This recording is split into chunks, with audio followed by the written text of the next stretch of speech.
नमस्कार, मैं अनुश्री तिवारी आप सभी का स्वागत करती हूँ अटल टीवी में। आज मैं आपको एक ऐसी सच्ची घटना के बारे में बताने जा रही हूँ जिसको सुनकर आपके भी रोंगटे खड़े हो जाएंगे। जी हाँ, बता दें, कहते हैं ना कि अगर शक किसी रिश्ते में आ जाए तो उस रिश्ते का क्या अंजाम होता है किसी को भी नहीं पता होता है। और ऐसा ही कुछ हुआ हैदराबाद की रहने वाली वेंकट माधवी के साथ। हाँ, उनके रिश्ते में शक ने इस तरीके से घर बनाया कि उनका अंजाम इतना बुरा हुआ, ना कभी उन्होंने सोचा था और ना उनके परिवार वालों ने सोचा था। जी हाँ, बता दें कि 16 जनवरी 2025 की वो सुबह जिस दिन माधवी उठती हैं, अपना काम वाम निपटाती हैं, रोज की तरह वो अपनी सारी चीजें कर रही होती हैं और इसी बीच वो गायब हो जाती हैं। और गायब का पता तब चलता है जब उन माधवी की माँ माधवी को कॉल करती हैं, लेकिन माधवी का कॉल पहले तो उठता नहीं है, उसके बाद स्विच ऑफ आना शुरू हो जाता है। तो माधवी की माँ दोबारा से माधवी को कॉल करती हैं क्योंकि माधवी की माँ और माधवी के बीच रोजाना बातचीत होती रहती थी और उस दिन 16 जनवरी को नहीं हुई, जिससे माधवी की माँ थोड़ा सा परेशान हो जाती हैं और माधवी के पिता से कहती हैं, ना जाने क्यों आज माधवी का फोन भी नहीं आया और मैंने किया तो लग भी नहीं रहा है, पहले तो उठाया नहीं, उसके बाद स्विच ऑफ है और अभी भी स्विच ऑफ है।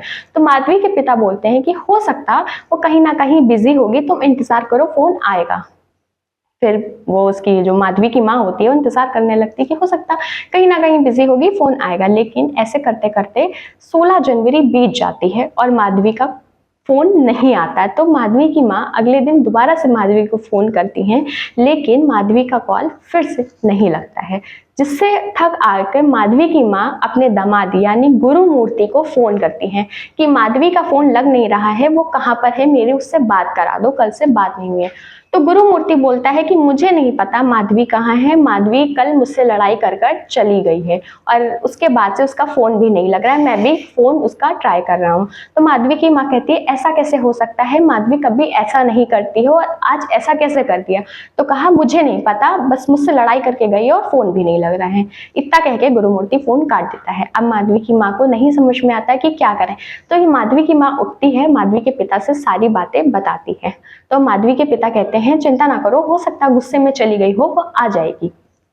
तो माधवी की माँ इंतजार करती है, लेकिन माधवी का कुछ पता नहीं चलता। फिर माधवी की माँ गुरुमूर्ति को फोन करती है और गुरुमूर्ति यही कहता है। माधवी की माँ को पर चिंता होने लगती है कि आखिर माधवी गई तो गई कहाँ। जिसके बाद जब ये जो 17 जनवरी थी ये भी निकल जाती है और माधवी का कुछ नहीं पता चलता है, तो माधवी के माता पिता अगले दिन गुरुमूर्ति के घर आते हैं और कहते हैं कि चलो मेरे साथ पुलिस स्टेशन, माधवी की रिपोर्ट लिखवानी है। तब गुरुमूर्ति और माधवी के माता और पिता जाकर माधवी की गुमशुदगी की रिपोर्ट लिखवाते हैं, जिसके बाद पुलिस की भी जांच शुरू हो जाती है।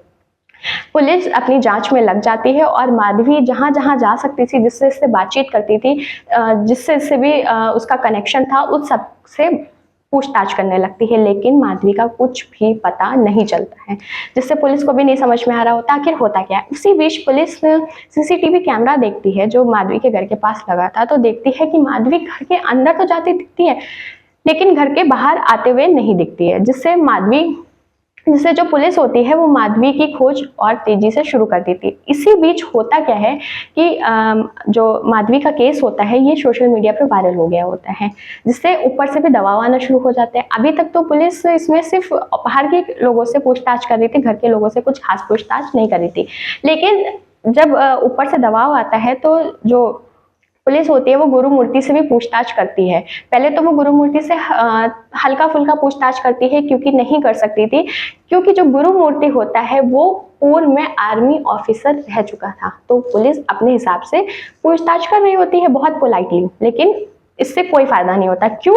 क्योंकि जो गुरुमूर्ति का एक दिन बयान लिया गया वो उसमें कुछ और कहता है, दूसरे दिन कुछ और कहता है और तीसरे दिन कुछ और कहता है, जिससे पुलिस को थोड़ा बहुत शक होता है और फिर दोबारा से शक्ति से जो गुरुमूर्ति है उससे पूछताछ करता है, तो गुरुमूर्ति टूट जाता है। मतलब पुलिस वालों को अपने घर लेकर जाता है और वहां पर बाथरूम में लेकर जाता है। कहता है माधवी यहाँ आई थी, यहाँ से किचन में गई थी और किचन से एक कुकर की तरफ इशारा करता है कि कुकर के रास्ते से बाहर चली गई। पुलिस वालों को समझ में नहीं आता कि ये क्या बकवास कर रहा है, पागल हो गया है क्या। तो उन लोग को भी लगता है कि हो सकता है बीवी के जाने के गम में थोड़ा सा परेशान है। दोबारा से पूछताछ करती है तो पता चलता है कि वो फिर से वही बात बोल रहा है कि वो बाथरूम में गई, फिर किचन में गई, किचन से कुकर की तरफ इशारा किया और कुकर के रास्ते से बाहर चले गए। अब पुलिस वालों को नहीं समझ में आता कि करें तो करें क्या, पुलिस वाले पूछताछ कर रहे होते हैं। इसी बीच गुरुमूर्ति बोलता है कि मैंने अपनी बीवी को 72 घंटे तक छोटे छोटे टुकड़ों में काट डाला, जिससे पुलिस वाले और माधवी के माता पिता सुनकर हैरान रह जाते हैं कि ये क्या बोल रहा है। फिर दोबारा से पुलिस उससे पूछताछ करती है तो फिर वो यही बयान देता है और पूरी घटना बताता है। कहता है 16 जनवरी के दिन मेरे और माधवी के बीच किसी बात को लेकर झगड़ा हुआ। झगड़ा इतना बढ़ गया कि मैंने माधवी को धक्का दे दिया और माधवी दीवार से लड़के नीचे गिर गई। उसके सर में चोट आ गई। मुझे लगा कि वो नाटक कर रही है, इसलिए मैं उसको छोड़कर चला गया। इसके बाद जब वो 1 घंटे बाद आया, देखा माधवी उसी हालत में जमीन में पड़ी हुई थी। फिर भी उसने कोई ध्यान नहीं दिया क्योंकि उसके अंदर गुस्सा था। दोबारा फिर कुछ घंटे बाद आया तो देखा कि माधवी वैसे ही पड़ी है और जब उसने सांसें चेक की तो माधवी मर चुकी थी। जिसके बाद अब उसको लगा कि अगर मैंने किसी से बताया तो लोगों को लगेगा कि मैंने मारा है, क्योंकि उन दोनों के बीच काफी ज्यादा विवाद चल रहे थे। रोज रोज लड़ाइयाँ होती थी। आस पड़ोस वाले भी इस बात को बताए थे पुलिस को। जब पुलिस जांच कर रही थी तो वो डर गया कि अब क्या करूं मैं। तो कुछ देर तो वहीं बैठा रहा लाश के पास। फिर उसको उसके मन में कहीं ना कहीं खुशी भी थी कि मुझे इससे छुटकारा मिल गया।